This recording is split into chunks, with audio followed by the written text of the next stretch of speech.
என்னோட ப்ரெக்னென்சி ஜேர்னியில் வந்துட்டு வாமிட்டிங் பயங்கரமாக இருந்துச்சுங்க செகண்ட் ப்ரெக்னென்சிக்கு. அப்போ எல்லாம் வந்துட்டு காப்பாற்றுனது இந்த சட்னி தான். இது அவ்வளோ டேஸ்ட்டாக இருக்கும். 4 இட்லி சாப்பிட்ற இடத்துல 6 இட்லி 7 இட்லி சாப்பிட்டுட்டு இருந்தேன். இந்த சட்னி தான் எல்லாம் ஃபுல்லாக காப்பாற்றுச்சு.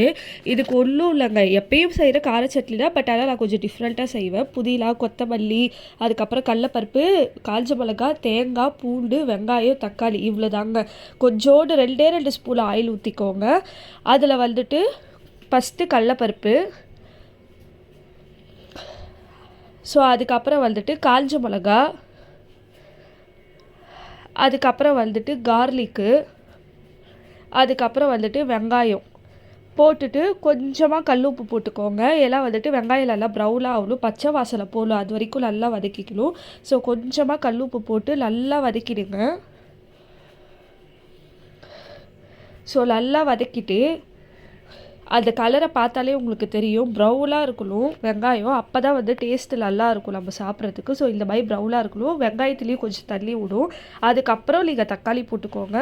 தக்காளி போட்டு நல்லா வதக்கிட்டு, தக்காளி நம்ம வந்துட்டு கரண்டியால் வச்சு குத்தலாம், நல்லா மசியணும். பச்சை வாசலை போய் ஒரு மாதிரி தொக்கு மாதிரி வரும்ல, அந்த ஸ்டேஜ் வர வரைக்கும் நல்லா நீங்கள் வந்துட்டு போட்டு மசிச்சிருங்க. ஸோ இந்த மாதிரி நல்லா வதக்கிட்டு அதுக்கப்புறம் வந்துட்டு கொத்தமல்லி கொஞ்சமாக போட்டுக்கோங்க. ரொம்ப போடணும்லாம் அவசியம் இல்லை, வாசனை நல்லா சூப்பராக இருக்கும். ஸோ கொஞ்சோண்டு கொத்தமல்லி போட்டுக்கிட்டு புதினா கொஞ்சம் அதிகமாக போட்டுக்கோங்க. புதினா தான் வந்து டேஸ்ட்டே தூக்கி கொடுக்கும் இந்த சட்னிக்கு. புதினா கொஞ்சம் அதிகமாக போட்டுக்கோங்க.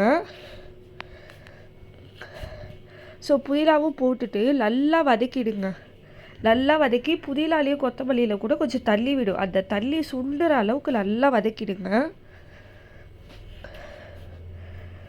ஸோ இந்த டைமில் வந்து கொஞ்சோண்டு கல் உப்பு, நம்ம கொஞ்சம் தானே போட்டு ஃபஸ்ட்டில், இப்போயும் கொஞ்சோண்டு கல் உப்பு போட்டு நல்லா வதக்கிட்டீங்கன்னா இப்போ உப்பு சரிசமமாக ஆகிடும். ஸோ நல்லா வதக்கிட்டு இந்த மாதிரி வரணும். புதினா கொத்தமல்லிலாம் வந்துட்டு இந்த மாதிரி இருக்கணும். அந்த ஸ்டேஜுக்கு நல்லா வதக்கிட்டு அதுக்கப்புறம் லாஸ்ட்டாக தேங்காய் போட்டுட்டு அடுப்பை வந்துட்டு ஆஃப் பண்ணிவிடுங்க. தேங்காய் போட்டு வதக்கணும் அவசியம் கிடையாது. சும்மா ஒரே ஒரு பல் தேங்காய், ரொம்பலாம் போட வேண்டாம், சும்மா ஒரு பல், கெட்டித்தன்மை கொடுக்கும், அதுக்கு தான் டேஸ்ட்டும் நல்லாயிருக்கும். ஸோ நல்லா வதக்கிட்டு அதுக்கப்புறம் சட்னி அரைச்சிருங்க. ஸோ லாஸ்ட்டாக சட்னி அரைச்சா இந்த மாதிரி தான் இருக்கும். இதுக்கப்புறம் நீங்கள் வந்து என்ன பண்ணணும்னா, அடுப்பில் வந்து திருப்பி கடாய் வச்சுட்டு ஒரே ஒரு ஸ்பூன் ஆயில் ஊற்றிட்டு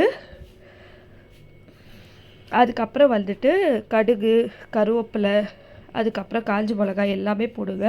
எல்லோரும் என்ன பண்ணுவாங்கன்னா, சில பேர்லாம் வந்துட்டு பெருங்காயத்தை வந்துட்டு இதுவுலேயே போட்டு அரைச்சிருவாங்க. கார சட்னி வதக்கும் போதே பெருங்காயம் போட்டுருவாங்க. பட் ஆனால் அப்படி போட்டால் வந்துட்டு ஸ்மெல்லும் இருக்காது, டேஸ்ட்டும் இருக்காது. இந்த மாதிரி போட்டு பாருங்கள், பயங்கர டேஸ்ட்டாக இருக்கும், ஸ்மெல்லு பயங்கரமாக இருக்கும். 4 இட்லி சாப்பிட்ற இடத்துல 6 இட்லி சாப்பிடுவாங்க. ஸோ எல்லாத்தையும் போட்டுட்டு லாஸ்ட்டாக பெருங்காயத்தை போட்டுட்டு கொஞ்சம் லைட்டாக வதக்கிட்டு அதை அப்படியே அந்த கடாயில் ஊற்றிடுங்க. சட்னி வச்சுருக்க இடத்துல அவ்வளோதாங்க. கார சட்னி செம்ம டேஸ்ட்டாக இருக்கும், ட்ரை பண்ணி பாருங்கள்.